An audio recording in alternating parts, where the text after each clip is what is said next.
वैसे तिजारत के मामले में जरा होशियार ही रहिएगा जनाब। कहीं ऐसा ना हो कि हमारी तिजारत के सामने कहीं टिक ही नहीं पाया। क्या कहा था आपने? ये बालक हमसे व्यापार करने आया है। ये बच्चा बहुत जल्द तुम्हारे तिजारत के तमाम कारोबार को बंद करवा देगा।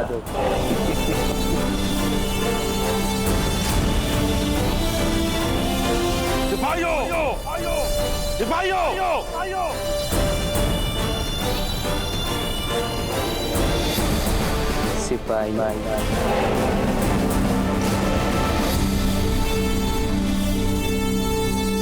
हाजी खान, हमारे साथ ऐसा विश्वासघात। रतन सिंह जी, हमें माफ कर दें, हम मजबूर थे। हाजी खान को फिर से बंदी बना लिया जाए।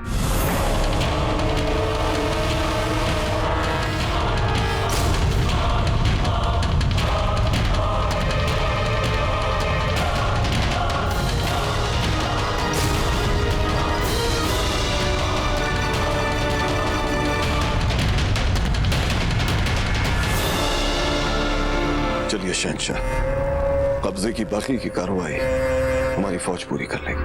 आइए। नहीं खान बाबा, हम चाहते हैं कि ये बेवकूफ हमारे सामने अपना सर झुकाए।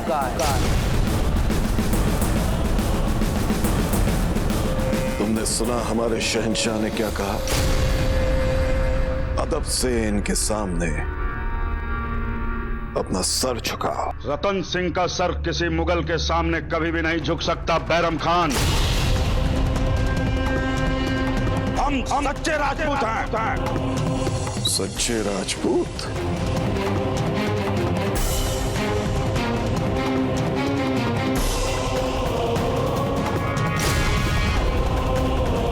हमारे शहंशाह के सामने जो सर झुकते नहीं है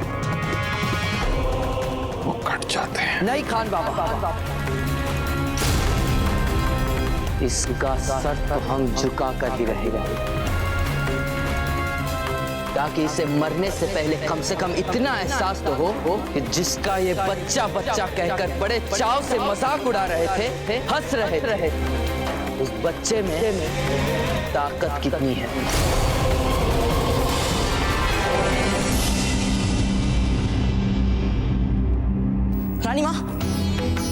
रानी माँ रुक जाइए, कोई पता रहने दीजिए अपनी रानी माँ को एकांत में।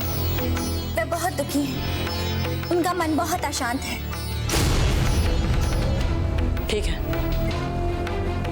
हम कुछ नहीं बोल रहे रानी माँ से। और आप हमें बताइए मंजली माँ कि अजब दे चुपचाप यहाँ से चली गई, आपने उन्हें जाने कैसे दिया?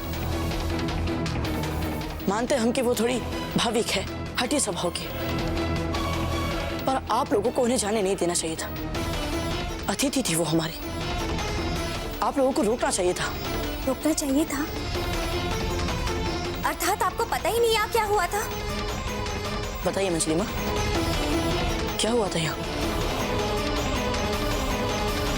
नहीं, हम आपको नहीं बता सकते, हमसे कुछ गलत हो जाएगा। आप जाके अपनी रानी माँ से बात कीजिए, वही ऐसी बातें ढंग से बता सकती हैं। मंजली माँ, हम आपसे एक साधारण सी बात पूछ रहे हैं कि आप सबने अजब देखो क्यों नहीं रोका, और आप एक ही पहेलियां बुझा रही है। बताइए मंजली माँ, क्या हुआ था यहाँ? हुआ ठीक उसका उल्टा। अर्थात अजब देर तो रुकना चाहती थी हम फलदान और विवाह तक, किंतु अभी फूलों को और प्रताप का फलदान तक नहीं हुआ। ये कैसे हो सकता है कि हम सम्मिलित ही ना? सबसे मिल मिलकर विनती मांग रही थी। हमने तो कोई अपराध नहीं किया, ना ही हमने कोई पाप किया, फिर हम सब लोग ऐसे क्यों कर रहे हैं? परंतु किसी ने उनकी बात ना सुनी। सब तो यही चाहते थे वे तुरंत यहाँ से चली जाए। अजब दे का सामान बंधवाइए, अब वो यहाँ नहीं रहे। चले जाइए यहाँ से, निकल जाइए अजब दे।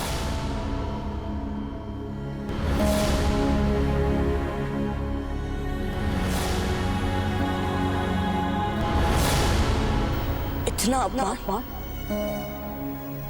और वो भी अजब दे जैसी भली लड़की के साथ।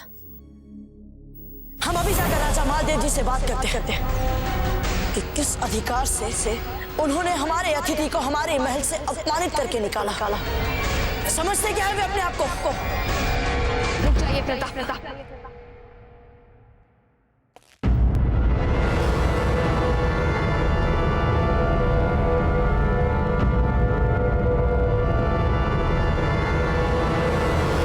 रानी माँ, आप जानती हैं यहाँ महल में क्या हुआ है? अर्थात आप जानती थी यहाँ पर क्या अन्याय हो रहा है, फिर भी आपने वो होने दिया रानी माँ? समझ में नहीं आ रहा है कि इस महल में सभी को हो क्या गया है। ना हमारे पास कोई विकल्प था और ना आपके पास कोई विकल्प है प्रताप।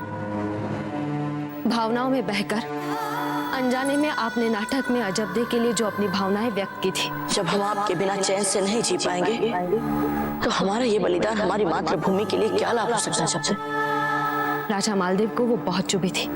उसका इतना दुस्साहस कि वो हमारी पोती की भावनाओं से खेलेगा। और अब यदि आप राजा मालदेव के साथ अजबदे को लेकर विवाद करेंगे तो बात बहुत बिगड़ जाएगी। और अब यदि आपने राजा मालदेव के साथ विवाद कर लिया तो इसका दुष्परिणाम केवल हमें ही नहीं, सारे मेवाड़ को भुगतना पड़ेगा। वो जो हमने, राणा जी ने, अजबदे ने और विशेषकर आपने अपनी अपनी भावनाओं के बलिदान किए हैं, उस सब पर पानी फिर जाएगा। जिस राजपुताने को मुगलों के विरुद्ध सुदृढ़ बनाने के लिए हम सब ने इतना कुछ किया है, उस राजपुताने में लाशें बिछ जाएंगी प्रताप।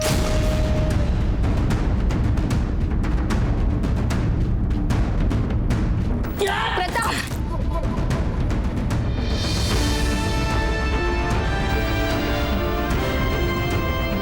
हम बिजोलिया जा रहे हैं क्योंकि जो अपमान अजबदे का हुआ है यहाँ रानी माँ, उस अपमान से केवल अजबदे को ही नहीं, उसके पूरे परिवार के मान सम्मान को ठेस पहुंची है। वर्षों से चली आ रही मेवाड़ और बिचौलिया की मैत्री को ठेस पहुंची है। और इसके लिए हम स्वयं बिचौलिया जाकर उन सभी से क्षमा मांगेंगे। अब इसके लिए हमें कोई नहीं रोक सकता, मारवाड़ के राजा भी नहीं।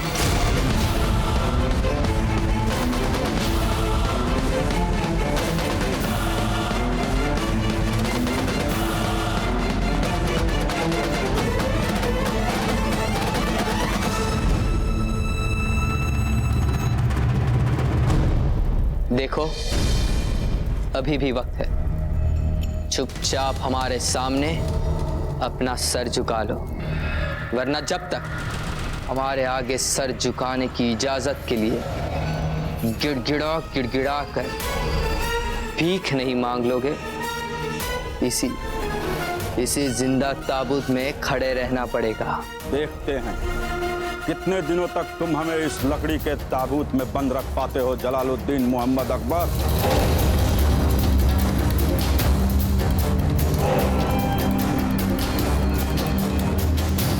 जैसी आपकी मर्जी।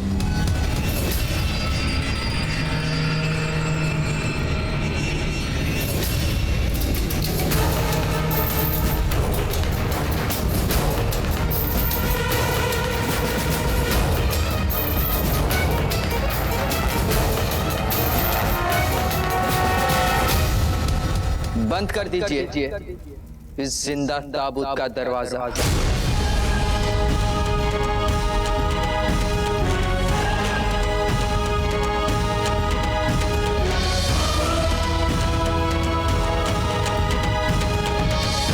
जब इनका सर हमारे आगे हमेशा हमेशा के लिए झुकने के लिए तैयार हो जाए। खोल दीजिएगा इनका।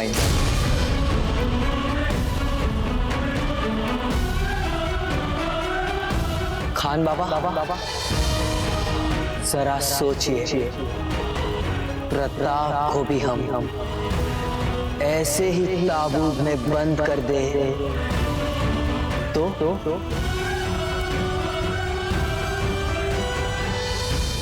जिस रफ्तार से हम जा रहे हैं शहंशाह, वो दिन बहुत जल्द आ जाएगा।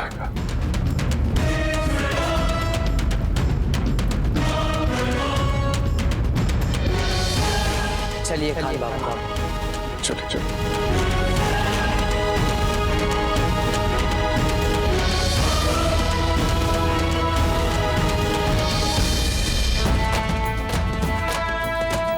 सबसे मिल मिलकर विनती मांग रही थी, परंतु किसी ने उनकी बात न सुनी।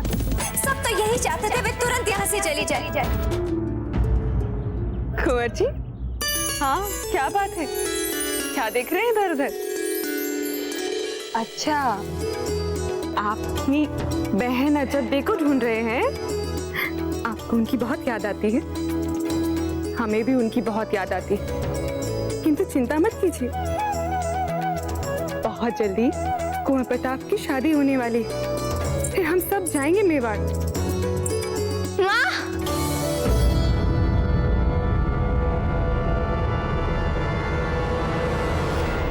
अजब थे।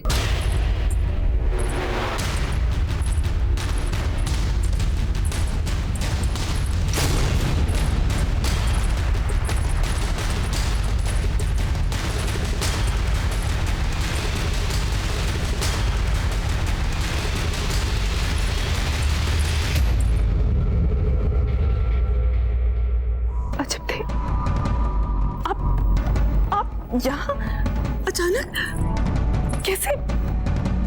अभी तो कुंवर प्रताप और फूल का विवाह भी बाकी है, फिर आप बिना सूचना दिए आ गई, ऐसा क्या हो गया? क्या हुआ अजब थे? क्योंकि हमें आपकी बहुत याद आ रही थी माँ, इसलिए हम आ गए। मूर्ख जैसी बातें मत कीजिए अजब थे। हमें पता है जयवंता बाई जी के होते हुए आपको तो अवसर भी नहीं मिला होगा हमें याद करने का। हम जानते हैं उन्हें, बताइए ना क्या बात है? कुछ नहीं माँ, कुंवर प्रताप और फूल का विवाह निश्चित हो गया है और फूल और कुंवर प्रताप का फलदान है। कल कुंवर प्रताप और फूल का फलदान है, तो आप यहाँ क्या कर रही हैं? आपको किसी ने रोका नहीं? आपको सब लोगों ने आने कैसे दिया? सब लोगों को छोड़िए, फूल उसने आपको आने कैसे दिया? उसने रोका नहीं आपको? हमें तो लग रहा है कि हमारी बेटी को अपमानित करके वहां से निकाल दिया गया है, अन्यथा राव मामर की बेटी की विदाई और केवल 4 कहार, एक साधारण सी पालकी और एक दासी, ऐसा हो ही नहीं सकता है। आपके साथ आई हुई दासी ने हमें सब कुछ बता दिया है, और दासी की बात छोड़िए, आपका चेहरा देखकर हम बता सकते हैं कि आप अपमान का घूंट पीकर आई हैं। अपमान? हमारी बेटी का अपमान? वो भी चित्तौड़ में? नहीं नहीं, ऐसा नहीं हो सकता, हम नहीं मानते। अजब थे, क्या हुआ वहां पर? बताइए अजब थे, बोलिए कुछ। अजब थे, कुछ बोलिए। भूल जाइए माँ, भूल जाइए, जाना ही नहीं चाहिए था चित्तौड़। तो अब हम आपसे विनती कर रहे हैं, भूल जाइए इसे। हमारी भोली भाली बेटी के साथ हुआ अपमान हम भूल जाएं? ये कहने की हिम्मत कैसे हुई आपकी? हम क्षत्रिय हैं, क्षत्रिय अपने मान के लिए जीते हैं और मान के लिए मरते भी हैं। हम अभी जाते हैं चित्तौड़ और राणा उदय सिंह जी को इस अपमान का एक करारा उत्तर देकर आते हैं। अरे सामंत है तो क्या हुआ? हमारे शरीर में भी राजपूतों का रक्त बह रहा है। हम अपनी बेटी का अपमान सह नहीं सकते। समझ गई आप? नहीं दादा रुकिए।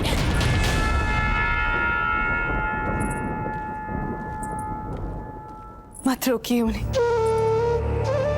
आपके दादा के स्वाभिमान को गहरी चोट लगी। वे अब नहीं रुकेंगे।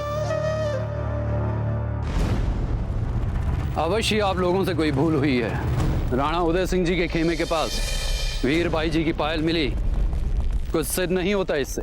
राज राणा जी, हम किसी पर कोई आरोप नहीं लगा रहे हैं। बस वो पायल मिली है और हमारे सिपाही भी कहते हैं कि उन्होंने वीर भाई जी को इधर आते हुए देखा है। तो मन की शांति के लिए यूं ही एक बार चलकर देखने में क्या हानि है। ठीक है, देख लेते हैं वहां भी, किंतु हमारा दृढ़ विश्वास है कि आपका संदेह निराधार निकलेगा। देख लीजिएगा। चलिए जी।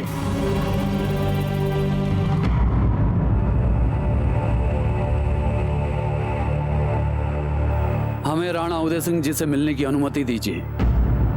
आप जानते हैं ना हमें, हम राज राणा जैत सिंह हैं। आने दीजिए उन्हें।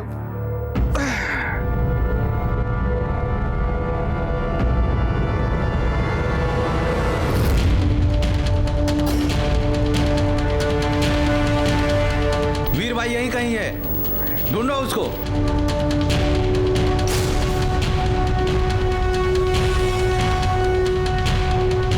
आप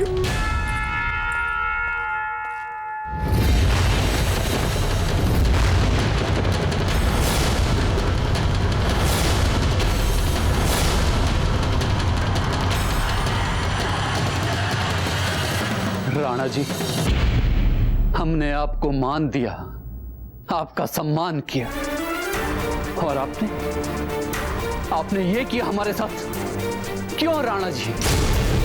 इसलिए कि हम आपकी तरह राजा नहीं हैं, इस सामान्य से सामंत हैं हम, इसलिए। नहीं जय सिंह जी, जो आप सोच रहे हैं ऐसा कुछ नहीं हुआ है।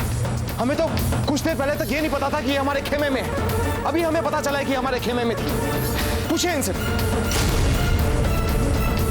अरे बताइए अपने दाता को कि सच क्या है। बोलिए वो हम सिपाहियों से बचते बचाते यहाँ भागते हुए आ गए।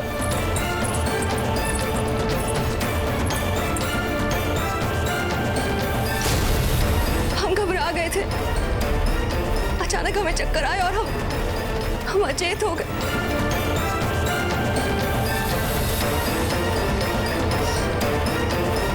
राणा जी से ही कह रहे, इन्हें इस बारे में कुछ नहीं पता है। देखा जय सिंह जी, जो हम कह रहे थे वही सच है। अब आप इस सब को भूल जाइए और इन्हें अपने महल लेकर जाइए।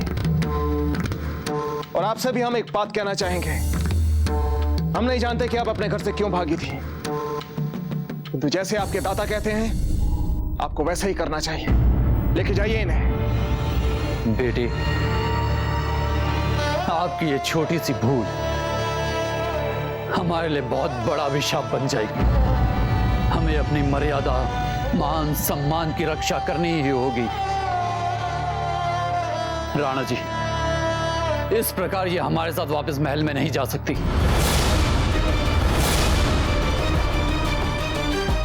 क्या? अगर आप इनको अपने महल नहीं ले जा सकते तो फिर कहां लेकर जाएंगे इनको? राणा जी, इन सारे सैनिकों ने देखा है, हमारे साथ ढूंढने निकले इन सारे गांव वालों ने देखा है, इन सब ने देखा है कि हमारी बेटी सारी रात आपके साथ आपके खेमे में रही है। परंतु जय सिंह जी, इनकी नजरों में तो हमारी इज्जत मिट्टी में मिल गई ना राणा जी।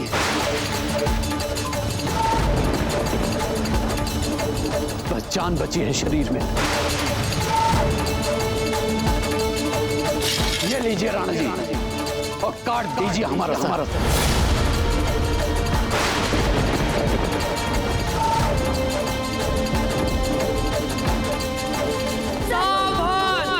मेवाड़ के राजकुमार कुंवर प्रताप सिंह पधार रहे हैं।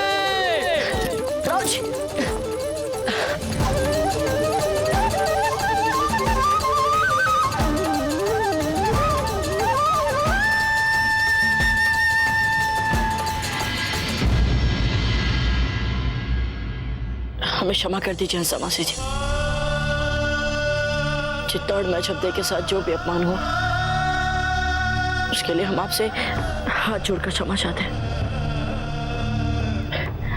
उस समय हम वहां नहीं थे हंसा मासी जी, अन्यथा हम ऐसा कदापि नहीं होने देते। हमें क्षमा कर दीजिए। अभी हम आज अब देश जाकर क्षमा मांगते हैं। रुकिए,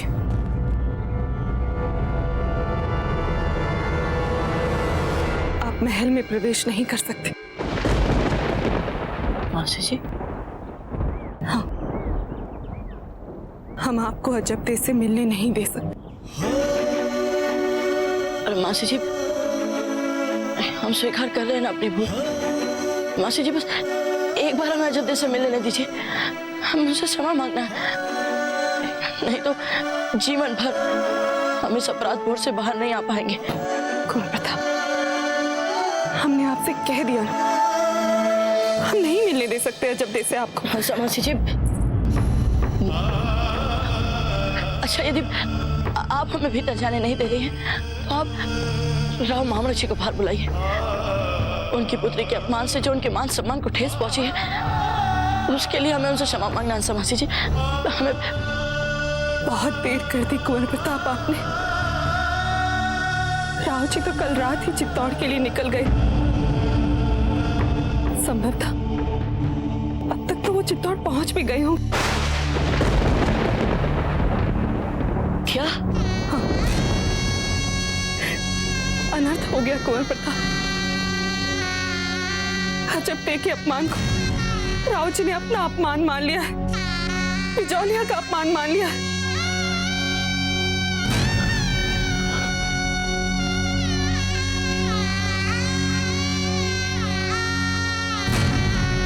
हंसा मासी जी, बस एक बार हमें अजब से मिल लेने दीजिए। कुंवर प्रताप, आपको इस तरह बार बार मना करना हमें भी अच्छा नहीं लग रहा, किंतु राव जी के सकुशल लौटने तक हम आपको आने की आज्ञा नहीं दे सकते। हमारी बेटी ने पहले ही मन पर बहुत घाव सहे, हम उसे और दुखी नहीं देख सकते। आपसे विनती है, यदि हो सके तो मेवाड़ और बिचौलिया के संबंधों को और बिगड़ने से बचा लीजिए।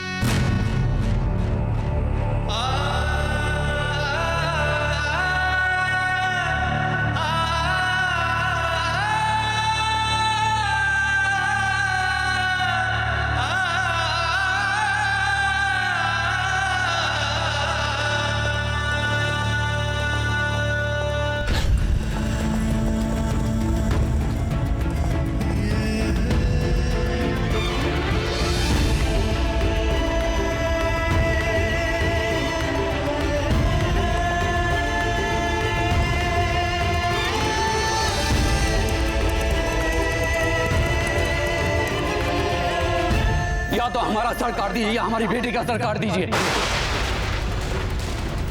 लीजिए, क्योंकि इस घटना के बाद कोई भी हमें या हमारी बेटी को पहले वाला सम्मान नहीं दे पाएगा। अपमान भरे जीवन से तो मृत्यु भली। मार दीजिए हमें राणा जी, मार दीजिए।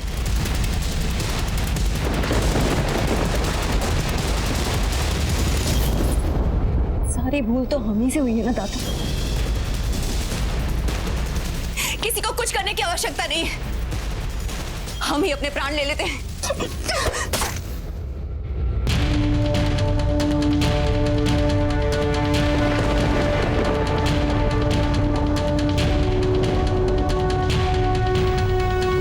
किसी को भी अपने प्राण देने की कोई आवश्यकता नहीं है। जय सिंह जी, बात आपके मान सम्मान और मर्यादा की है ना? ठीक है, आपकी पुत्री से विवाह कर हम आपके मान को बचाएंगे। राणा जी,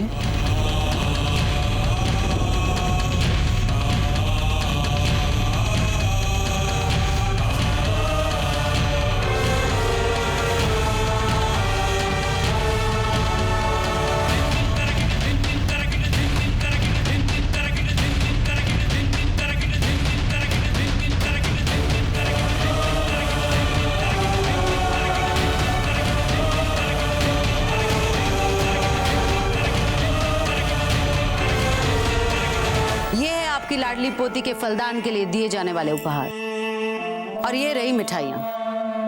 अब बताइए राजा जी, आप संतुष्ट तो है ना अपनी पोती के फलदान की तैयारियों से? सुंदर, अति सुंदर। हम बहुत खुश हैं। बल्कि हम यूं कहें कि इतनी प्रसन्नता तो हमें आज से पहले कभी हुई नहीं। इधर हमारी लाडली फूल की सगाई उसकी इच्छा अनुसार हो रही है, और उसके उपरांत वीरबाई के साथ हमारा विवाह हो रहा है।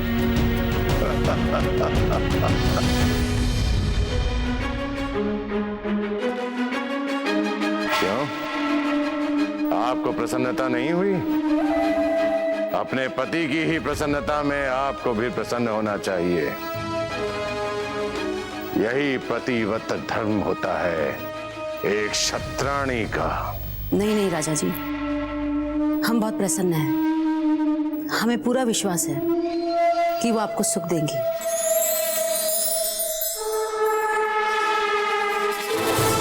राणा उदय सिंह जी, राणा उदय सिंह जी, बाहर आइए। राणा उदय सिंह जी, राणा उदय सिंह जी।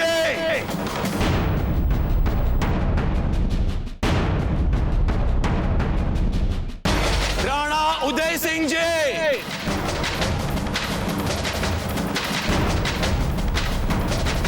बोलो सामंत, हमारे संधि का नाम इतने अशोभनीय ढंग से क्यों पुकार रहे हो? हमारे रहते हुए हमारे संधि का ऐसा सम्मान। कहां है राणा उदय सिंह जी? राणा जी यहाँ नहीं है। मेवाड़ से ऐसे असभ्य बर्ताव की अपेक्षा नहीं थी हमें। जो भी कहना था हमें कहना चाहिए था। अजबदे के साथ ऐसा अपमान क्यों होने दिया आपने? महामरक सिंह, जो हुआ ठीक हुआ। यहां आप चिल्ला क्यों रहे? हमारी पोती ने आपकी बेटी को अपनी सखी क्या बना लिया कि वो सारी मर्यादाएं भूल गई। वो ये भूल गई कि वो एक साधारण सामंत की बेटी है। व्यर्थ में इतना उत्तेजित होने की आवश्यकता नहीं है। हमने मात्र उसके सही स्थान पर उसे भेजा। राजा मालदेव जी,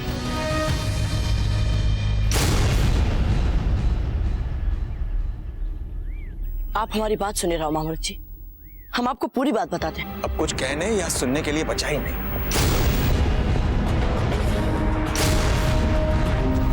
ऐसी औपचारिकता और सभ्यता का दिखावा मत कीजिए। और आप अब कह रहे हैं ये सब तो तब कहना चाहिए था जब अजबदे को इस महल के बाहर धक्के मार के निकाला गया। उस समय क्यों कुछ नहीं बोले आप? उस समय कोई क्यों कुछ नहीं बोला? मामरक जी, हम मानते हैं कि हमसे भूल हो गई, पर हमारी पूरी बात सुन लीजिए। क्यों सुने हम आपकी कोई बात? देखिए महामरक सिंह जी, इस वक्त आपका चित्त शांत नहीं है। आपको यहाँ से चले जाना चाहिए, अन्यथा बात बहुत आगे बढ़ सकती है। माना अजबदे के साथ जो भी हुआ वो गलत हुआ, लेकिन इस वक्त बात मारवाड़ और मेवाड़ के संबंधों की है, दो राज्यों के एकता और अखंडता की है।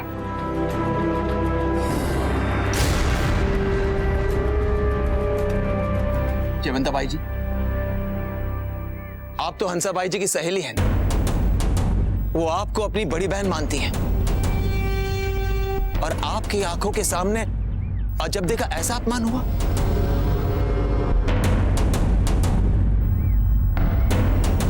कुंवर प्रताप, अपने दाजीराज को कह दीजिएगा कि मारवाड़ और बिजोलिया के बीच कभी विशेष संबंध रहे ही नहीं। किंतु अब मेवाड़ और बिजोलिया के बीच कोई संबंध नहीं रहेगा।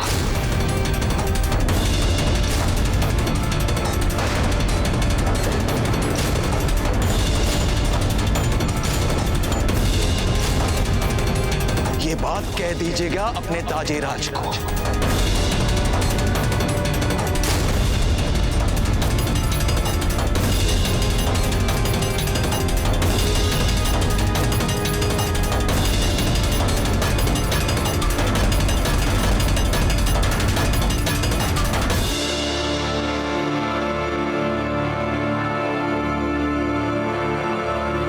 फौजीराज, हमें आपसे अति महत्वपूर्ण बात करनी है इस समय। अब आइए हमारे साथ।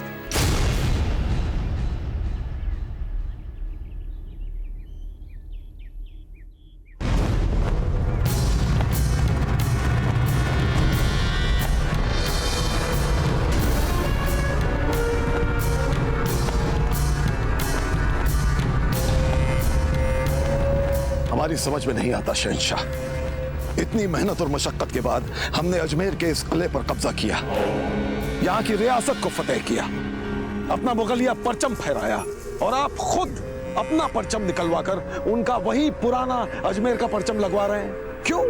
क्योंकि अगर इस वक्त ये खबर राजपुताने में पहुंच गई कि हमने अजमेर सर कर लिया है, तो वहां की बिखरी रियासतों में हमारे डर से इत्तेहाद की हवा चल पड़ेगी। सभी हमारे खिलाफ एक दूसरे से गले मिलने लग जाएंगे, राजपुताने में एकता बढ़ जाएगी, और हम नहीं चाहते खान बाबा कैसा हो। हमें खामोशी के साथ राजपुताने की एक एक रियासत का शिकार हमें तब तक अपनी फतेह की गूंज को दबाए जब तक हम इसके आखिरी और सबसे कीमती मुका मेवाड़ पर अपना कब्जा ना कर ले।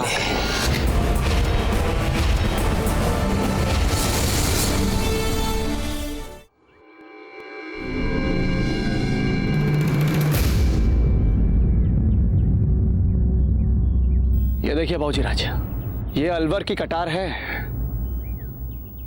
और ये इसके पास से मिली है।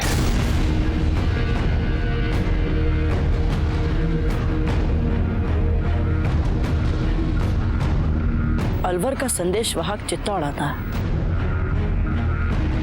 और इससे पहले कि वो यहाँ महल में किसी से मिल पाए, किसी को अपना संदेशा दे पाए, उसे कोई चुपचाप मार देता है। यहाँ क्या कारण हो सकता है? किसने मारा है इसे?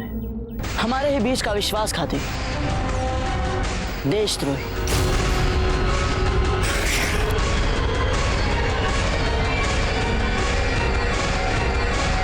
क्या बात है हुकुम सिंह जी? नहीं वो मैं सोच रहा था कि हमारे ही बीच का देशद्रोही, विश्वासघाती, शत्रु पक्ष का आदमी कौन हो सकता है?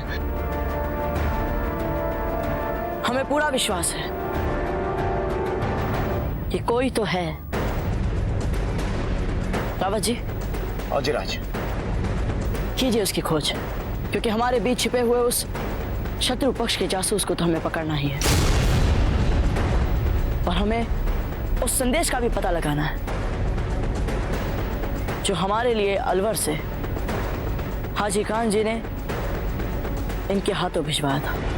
आप चित्तौड़ एक पैगाम भिजवा दीजिए कि अकबर कभी भी अजमेर पर हमला कर सकता है।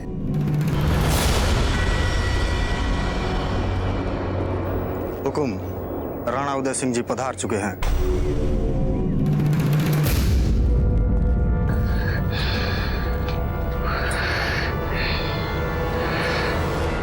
जया जी, लगता है राणा जी आने ही वाले हैं। हम बहुत ही प्रसन्न हैं।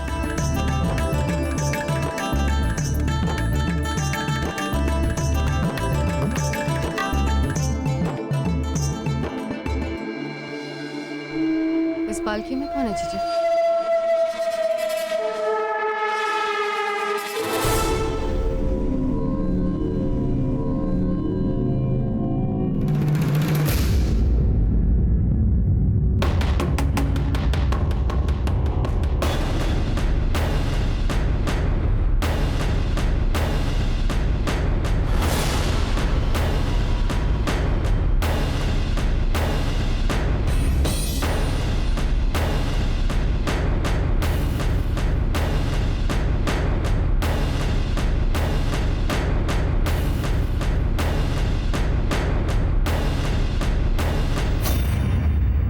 ये वीरबाई जी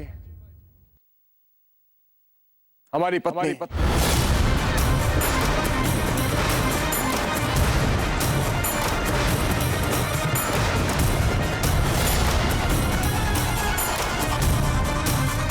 इतना दुस्साहस राणा उदय सिंह, जिसके साथ हमने अपने संबंधों का संदेशा भिजवाया था, उसे हमारे सामने अपनी पत्नी बनाकर ले आए।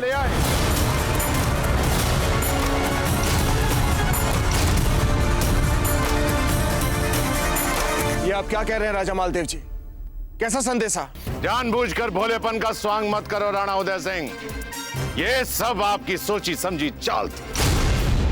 वीरता और समृद्धि में तो आप मारवाड़ की बराबरी कर नहीं सकते, इसलिए आपने जानबूझकर उसी लड़की से विवाह किया जो हमारी वाग्दत्ता थी, जिससे हम ब्याह करने वाले थे। ठहर जाइए राजा मालदेव जी, हम एकलिंग जी की सौगंध खाकर कहते हैं कि हमें नहीं पता था कि आप वीरबाई जी से विवाह करना चाहते हैं।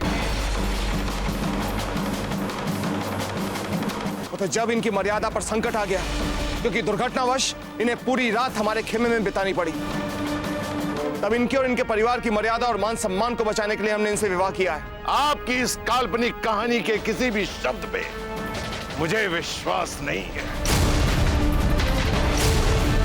ये आप जानबूझकर किया है, ये आपकी एक चाल है, चाल। आपने मेरे साथ छल किया है, छल। राजा मालदेव जी, हमारे धैर्य की इतनी परीक्षा मत लीजिए कि बात बिगड़ जाए। बात तो बिगड़ चुकी है राणा उदय सिंह, और बात को बिगाड़ने वाले हैं आप। जब से हम यहां आए, अपने धैर्य की परीक्षा दे रहे हैं।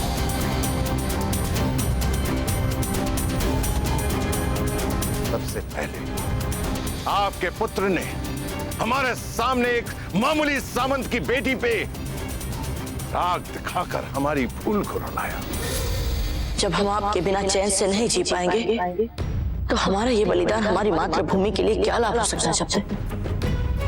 और उसके बाद आपने उसी लड़की से विवाह किया जो हमारे सपने सजाने वाली। कौन किसके धैर्य की परीक्षा ले रहा है राणा उदय सिंह? कौन किसके धैर्य की परीक्षा ले रहा है? राजा मालदेव जी, आप अपनी मर्यादा लांघ रहे हैं। जो स्वयं अपने संबंधों की मर्यादाएं लांघ चुका हो, वो राजा मालदेव सिंह को नैतिकता का पाठ पढ़ा रहा है। आपके संबंध प्रस्ताव को मानने से पहले हमें यह समझ जाना चाहिए कि जिन्हें शत्रुता निभाने की आदत पड़ गई है, उनसे मित्रता की अपेक्षा नहीं करनी चाहिए। राजा मालदेव जी, आपसे मित्रता के लिए हमने अपने पुत्र को उनकी भावनाओं का बलिदान करने तक को कहा, और इससे अधिक मित्रता के लिए हम क्या कर सकते हैं, बताइए। वो बलिदान करवाकर आपने हम पर कोई उपकार नहीं किया। कहां वो एक मामूली सामंत की बेटी, और कहां हमारी पोती फूलकवर। दोनों में तुलना ही नहीं है राणा उदय सिंह। आप बार बार उस भूल को बलिदान कहकर हमारी भूल का अपमान मत कीजिए। देखिए, यदि आप सब बड़े हमें कुछ बोलने की आज्ञा दे, तो हम आप लोगों से एक निवेदन करना चाहते हैं कि हमें अपने मतभेदों के उपरांत भी समूचे राजपुताने के हित को भूलना नहीं चाहिए। और फूलकवर के साथ हमारा विवाह न केवल मेवाड़ और मारवाड़ को सदा सदा के लिए निकट ला सकता है, वरन पूरे राजपुताने को मुगलों के विरुद्ध एक साथ बांध सकता है। इसलिए हम आप दोनों से फिर एक बार प्रार्थना कर रहे हैं कि कृपया आप लोग राष्ट्रहित में अपने मतभेदों को बढ़ाने का नहीं, सुलझाने का प्रयास करें। तो ठीक है राणा उदय, हम आपकी बात पर एक ही परिस्थिति में विश्वास करेंगे कि आपने ये विवाह इच्छा से नहीं किया, ये विवाह दुर्घटना से हुआ। बोलिए। छोड़ दीजिए इसे।